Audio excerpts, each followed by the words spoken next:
Juvenile delinquency, the 50s term for bad kids. It scared parents and preachers, psychologists and politicians. Now, it may be hard to believe, but many loudly condemned the influence of comic books. One writer called comics the marijuana of the nursery, the curse of kids. Senator Estes Kefauver chaired congressional hearings looking into these dangerous animations.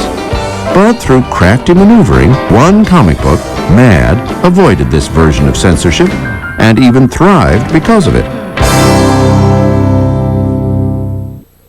Mad was a brainchild of EC Comics, a company run by Bill Gaines, who had inherited the business from his father in 1947. EC Comics was profitable and, true to the times, not at all controversial. Everything that you saw in the media was very clean. TV was very clean. Couples slept in separate beds. Bill Gaines wanted to go against the grain, create some attitude. So he set about rebuilding his comic book line. First, by churning out more provocative comics like science fiction and horror. Then, in 1952, Gaines and his young staff came up with the idea to spoof the very genre they produced. They named the new publication Mad. In October, the first issue of Mad, the comic book, appeared. Sales started out slow, but by issue number 4, they hit pay dirt with a spoof entitled Super Duper Man. Success was at hand, until the censors came knocking. Frederick Wortham, the head of mental hygiene at New York's Bellevue Hospital, was so sure comics were dangerous, he wrote a book, Seduction of the Innocent, damning comic books as a bad influence in every single delinquent or disturbed child we studied. Bill Gaines was incredulous.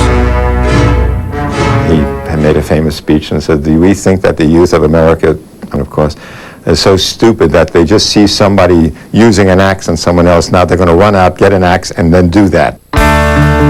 In 1954, Senator Estes Kefauver chaired the hearing before the subcommittee to investigate juvenile delinquency.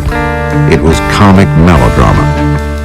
The first 12 issues of Mad and many EC horror comics were entered into evidence. Gaines volunteered to testify. He was quickly grilled about showing a woman's severed head on the cover of one of EC Comics' crime suspense stories number 22. The senators questioned its tastefulness. And Gaines said, well, you know, it's really in very good taste for the cover of a horror comic. It could be worse if you showed the bloody stump, if you showed, you know, blood on the floor. Gaines was tongue-in-cheek, but his answer backfired, and the axe soon fell on the neck of comic book publication. The Senate report condemned the, quote, concentrated diet of crime, horror, and violence found in comic books. But before Congress could step in to censor comics, the leading publishers offered to self-regulate. They formed the Code of the Comics Magazine Association and established strict guidelines. You couldn't show anybody shooting a gun. You couldn't show anybody getting killed. Love comics, you couldn't show kissing. Comics that followed the rules would get a seal of approval. No seal, and distributors wouldn't put them on the stands. As a result, all of Bill Gaines' old horror and crime comics withered. Only Mad managed to eke out a profit. Barely.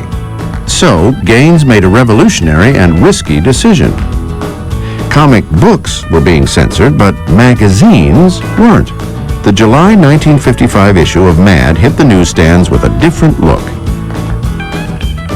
Due to printing concerns, the first issue, printed on a higher grade of paper, was in black and white, 64 pages, and no ads.